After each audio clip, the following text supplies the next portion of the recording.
Hi friends, welcome back to Rudrabhiruchi channel. అందరు బాగున్నారు friends. నేను కూడా చాలా అంటే చాలా బాగున్నా. ఇవాళ ఎంతో టేస్టీ బెండి ఫ్రై.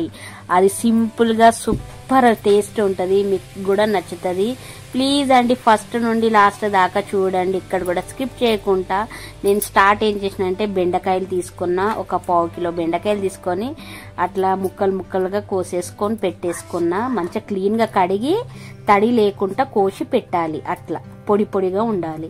ఇంకా లేట్ చేయకుండా కొద్దిగా మసలే నూనెలా, ఇంకా నేను నూనెనైతే కాగబెట్టుకున్నా. కొద్దిగా ఉప్పు కార్న్ఫ్లవర్ వేసుకోవాలి. జస్ట్ అది ఉప్పు కార్న్ఫ్లవరే, తడి ఉండదు కదా, ఇట్లా మంచిగా అంతా కలిసేటట్టు కిందికి పైకి అనుకోవాలి. వేడి నూనెలో బెండి ఫ్రై వేసేసేయాలి. ఇంకా ఒక 5 మినిట్స్లలో ఇంకా క్రిస్పీ అవుతాయండి. ఇంకా వేడి బెండి ఫ్రై. క్లైమేట్ అయితే కూల్గా ఉంది. దాంట్లో ఫ్రై అయిన దాంట్లో కొద్దిగా మనము చాట్ మసాలా, కారం వేసుకోవాలి. ఉప్పు కూడా కొద్దిగా వేసుకోవాలి. అంతే, సింపుల్ గా అయిపోతుంది.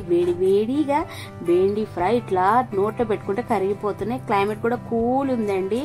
ఇంత పప్పు చారో, రసమో, టమాటా చారో చేసుకొని ఇంకా ఇది పెట్టుకొని తింటే కడుపు నిండా తినొచ్చు. నోట్లు వేసుకుంటే అట్లా ఉత్తికి కూడా తినొచ్చు, అన్నంలో కాకుండా ఉత్తికి కూడా తినొచ్చు. చాలా బాగుంటాయండి. మీరు కూడా ఇంట్లో ట్రై చేసుకోండి. ప్లీజ్ అండి లైక్ చేయండి, షేర్ చేయండి, సబ్స్క్రైబ్ కూడా చేసుకోండి. హెల్త్కి కూడా మంచిది. బెండి తినని వాళ్ళు, పిల్లలైనా పెద్దవాళ్ళైనా ఇట్లా చేసి పెట్టాలి. ఏదైనా రోటి తొక్కు పచ్చడి, ఏది అయినా, రోటి పచ్చడి అయినా, తొక్కు ఎలాంటిదైనా సూపర్ ఉంటుంది. థ్యాంక్స్ అండి చూసినందుకు వీడియో. బాయ్ అందరికీ. చూడండి మా బాబు టేస్ట్ చేస్తుండు ఎలా ఉంటుందో. నేను ఒక ఆనియన్ అయితే పక్కకు పెట్టినాయండి. ఇంకా ఇట్లా కొన్ని తీసుకొని ఇట్లా నోట్లు వేసుకుంటే చాట్ మసాలా అయితే సూపర్ ఉంది. చాలా బాగున్నాయి, చాలా బాగుంది. క్లైమేట్ కూల్గా ఉంది. వేడి బెండి ఫ్రై. దీన్ని ఏమంటారు, లేడీస్ ఫింగర్. థ్యాంక్ యూ అండి వాచింగ్ మై ఛానల్.